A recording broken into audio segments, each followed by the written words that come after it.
السلام عليكم يا جدعان، ازيكم عاملين ايه؟ نظرا ان الفيديو ده اتعمل منه كتير قوي الصراحه وانا اتخنقت، فانا طالع اتكلم عن الحوار ده. بدات في شهر 2 وجبت 99. اغلبيه الفيديوهات دي نظام قديم، الناس وضحت ما وضحتش، انا ما يفرقش معايا الصراحه. انا جاي اقول لك لو انت بدات في شهر 2 انت مش هتجيب 99، لان ببساطه ما حدش بيجيب الرقم ده اصلا. انت نظام جديد، ما حدش بيجيب الرقم ده، يعني انت هتجيب 93 94. فهل لو بدات في شهر 2 هلحق؟ ده مش سؤال، ده مش سؤال. انت كده مش بني ادم منطقي. في ناس بتبدا في اول السنه وما بتلحقش. طب ببساطة بدأت في شهر 2، بدأت في شهر 4، بدأت في شهر 5، بدأت ليلة الامتحان، بتذاكر وبتعمل اللي عليك. مش منتظر ان حد يعمل لك اي فيديو عشان يقول لك انا بدأت في شهر 2، انا بدأت في شهر 3، انا بدأت مش عارف في ايه. وهتوصل ان شاء الله. المهم ما تنساش تشترك في قناة التليجرام عندي في الوصف، وتشترك عشان اعمل لك جداول. بس والله غريبة، الناس زمان كانت بتفتح احياء وبتفتح رياضة، دلوقتي ما بقاش فاهم، بقوا يكبروا دماغهم. انا هشرح مادة علمية يا عم بلا وجع دماغ، هعمل جداول. طبعا انا افتكرت فيديو للقدوه محمود مجدي في شهر 3 السنه اللي فاتت، لما كان بيقول اللي بدأ في شهر 3 ليه نسبه صغيره انه يوصل، هيذاكر. اما بقى اللي بدأ في شهر 3 بس بادئ من اول السنه، بس بادئ مكسر، ده حاله خاصه، ده اللي يشد ويوصل. العيال بقى في التعليقات كانت عباره عن يا مستر انا هكسر كلامك واوصل، يا مستر ليه بتكسرنا كده، يا مستر يعني مفيش امل ابدا، يا مستر انا بكرهك، يا مستر كنت بشترك معاك في الشهر بس للاسف هلغي الاشتراك. لما دخلت على اكونتات العيال دي تقريبا 180 واحد، يا اسطى انا فاضي ان انا اقلب عادي، دخلت عليهم لقيت حرفيا ان ال 180 دخلوا منهم اهلي واللي دخل خاص، ودول يا جدعان ضحايا التحفيز. عارف لما تبقى بقى خلاص، يعني انت بتموت في التحفيز خلاص بقى. ده منهم في فئه بتخش كليات قمه، اللي هم بيسموها قمه، طب وهندسه، ودول بيكملوا في سكه التحفيز بتاعتهم، اركنهم على جنب. في نسبه، ودي النسبه الاكبر غالبا، ما بيجيبوش مجموع. في منهم نسبه بتخش طب اهلي وطب خاص او اي حاجه اهلي وخاص، ولسه مكملين في سكه التحفيز. في منهم طبعا للاسف ان هم مش فئه غنيه او معاهم اي حاجات ماديه ان هم يخشوا طب اهلي وخاص. في من الناس اللي بتخش طب اهلي وخاص برضو عادي ظروفها الماديه على قدها، بس هي ايه، بتزق الدنيا بس لا اكثر. ما علينا. دول بقى معهمش ماديات، فدول بيخشوا تجاره او حقوق او اي كليه تانية. دول بقى اللي بيصطدموا بالواقع، ان الواقع مش حلو زي ما انت متخيل، الواقع مش تحفيز. التحفيز تمام هو اللي هيشدك اللي انت تشتغل تمام. خلصت بقى، الواقع عمره ما كان كده.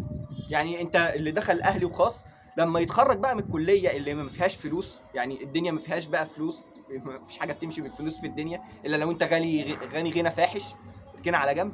ما فيش حاجه بتمشي كده. لما تصطدم بالواقع هتعرف ان الدنيا مش تحفيز، والدنيا مش جميله زي ما انت متخيل، وان انت انشودتين او حاجتين حلوين او ما فرتك الكتاب. لا لا لا، انت بتكسر مقادفنا ليه يا ابني؟ انت كل اللي عليك ان انت تخش تذاكر وتعمل اللي عليك، وتبطل تخش تكتب عند اي حد مشهور يا رب اجيب 99 انا وكل من قال امين. يا ابني انت فاكر ان الملائكه بيخشوا عندهم في التعليقات يختاروا كومنتك وانت خلاص هتجيب 98؟ انت عبيط يالا، انت بتذاكر وتعمل اللي عليك. فاهمني؟ وصلت كان بها، ما وصلتش يا عم خلاص ربنا وفقك لكده. فاهمني؟ بس يعني هتعمل ايه اكتر من كده؟ اما بقى شغل التحفيز، انت عارف ليه التحفيز وحش؟ ليه التحفيز وحش بجد؟ ممكن واحد يفضل يتحفز، لا لا خلاص انا هجيب يا جدعان، هو خلاص حط في دماغه ان هو يجيب مجموع، هيجي بعد النتيجه من كتر التحفيز اللي هو فيه، فاهم، في دروب هيتاخد كده، خلاص انا كنت فوق نزلت فجاه تحت. ده ممكن بقى يكون ضحايا التحفيز وايه.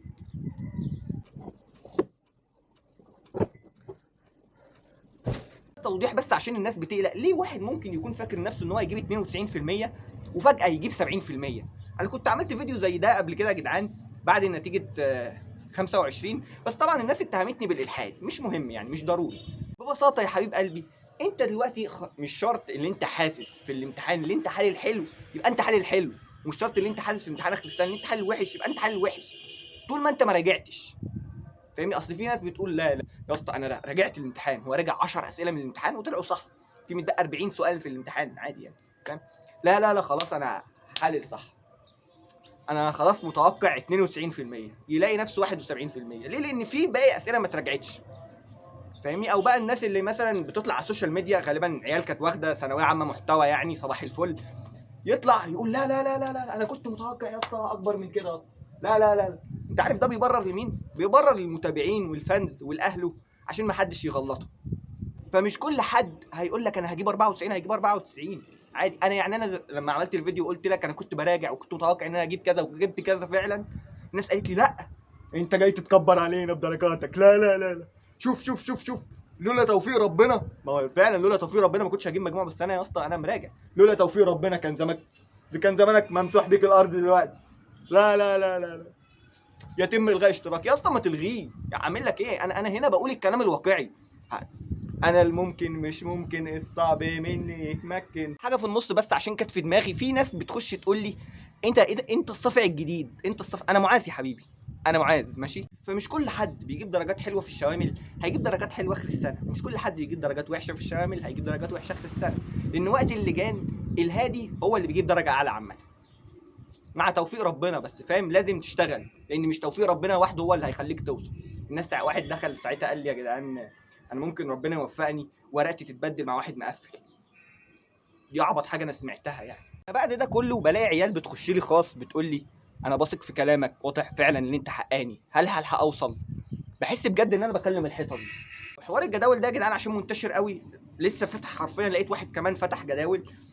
انا يا جدعان السنه اللي فاتت كنت بعمل جداول بس حبي كده، فاهم؟ مش بفلوس، وبطلتها يعني عشان ما تبعتش وتوجع دماغي.